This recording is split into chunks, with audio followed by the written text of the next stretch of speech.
Сәлеметсіңдер ме, құрметті оқушылар? Қазақ тілі сабағына қош келдіңдер.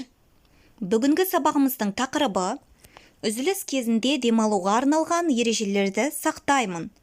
Хабарлы сөйлем. Ана тілің біліп қой, еркіндігің, теңдігің. Ана тілің біліп қой, мақтанышың, елдігің.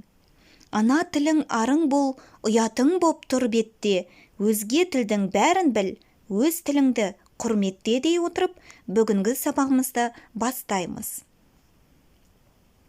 Бүгінгі сабақта сендер хабарлы сөйлем туралы түсінік қалыптастырасыңдар, сөйлем құрау дағдыларын жетілдіресіңдер, сөйлемнің соңына тиісті белгіні қоя алуды үйренесіңдер, және үзіліс кезіндегі демалуға арналған ережелерді құрастырасыңдар. Мәтінді түсініп оқы. Үзілісте Сәуле сынып ұжымының ұйымдастырушысы.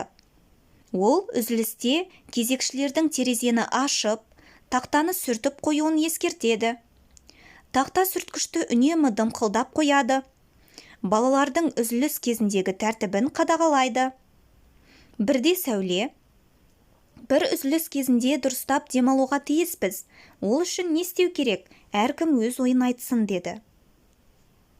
Балалар, үзіліс оқушыларға не үшін беріледі деп ойлайсыңдар? Және үзілісті жақсы өткізу үшін не істеу керек? Өз ойларыңды айтып көріңдер. Келесі тапсырмаға назар аударайық. Сөйлемдерді көшіріп жаз. Үзіліс кезінде сыныпта жүгірмейді, айғайлап сөйлемейді. Әрдайым әдеп сақтау керек. Сөйлем соңындағы тыныс белгілеріне назар аудар. Балалар, неліктен сөйлемнің соңына нүкте қойылып тұр? Бірдеңенің жайын хабарлау мақсатымен айтылған сөйлемді хабарлы сөйлем дейді. Хабарлы сөйлемнің соңына нүкте қойылады. Мысалы, оқушылар мұражайға барды. Балалар, мына сөйлемдерде үзіліс кезіндегі мән-жайды хабарлап тұр. Сондықтан бұл сөйлемнің соңына нүкте белгісі қойылады. Енді мына суреттерге қарап, қай оқушылар үзілісті тиімді, дұрыс өткізіп жатқандығын анықтайық. Бірінші суретте оқушылар бір-бірімен әңгімелесіп тұр, ал екінші суретте ұрсысып жатыр. Үшінші суретте балалар шахмат ойнап отыр, ал келесі суретте оқушылар кітап оқып отыр. Бесінші суретте оқушылар бір-бірін қуалап, жүгіріп ойнап жүр. Ал алтыншы суретте үлкен жастағы оқушы кіші жастағы оқушыны ренжітуде. Қай оқушылар демалысты дұрыс өткізіп жатыр? Бірінші суреттегі, үшінші және төртінші суреттегі оқушылар үзілістегі демалысты тиімді өткізіп жатыр екен.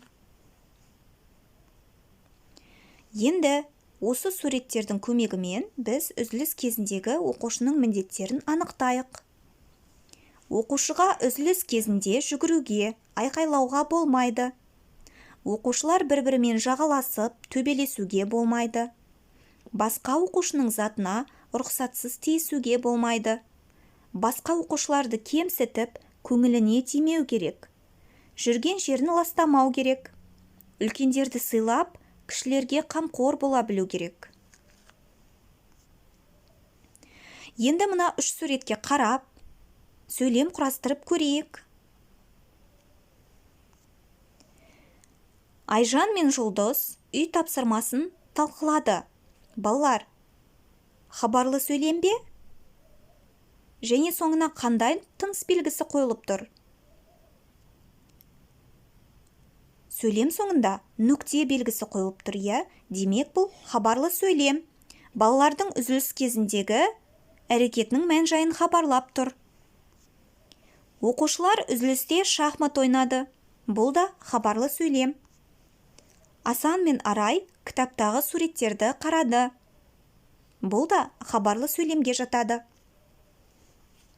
Қорытынды, балалар, Бүгінгі сабақта сендер хабарлы сөйлем туралы білдіңдер, сөйлем құрау дағдысын жетілдіре алдыңдар, үзілістегі оқушының міндетін құрастыра алдыңдар. Енді сабағымызға рефлексия жасайық.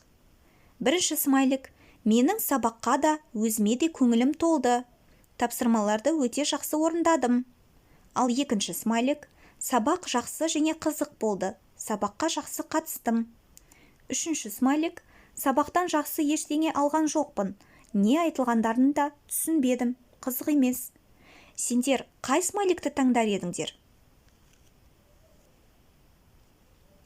Осымен біздің сабағымыз аяқталды. Сау болыңдар.